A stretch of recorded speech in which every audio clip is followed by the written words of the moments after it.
হরে কৃষ্ণ হরি বল দাঁড়িপাল্লা টানে তোর স্লোগান এখন তাহলে সাম্প্রদায়িক বাংলাদেশ জামাতে ইসলামীর এই নেতা মনে হয় পাগল হয়ে গেছে। তিনি বলছে হরে কৃষ্ণ হরে বল দাঁড়িপাল্লা টাইনা তোল।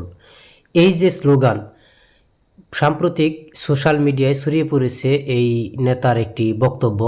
এই বক্তব্য ঘিরে জামাতে ইসলামের বিরুদ্ধে অনেকেই অনেক কিছু বলছে।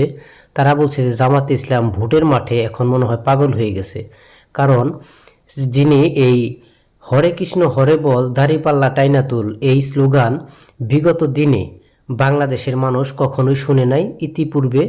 এখন বর্তমানে এই ভোটের মাঠে এসে তারা এই ধরনের আবোল তাবোল স্লোগান দিয়ে মানুষকে একটি বিভ্রান্তকর পরিস্থিতির মধ্যে ফালিয়ে দিয়েছে।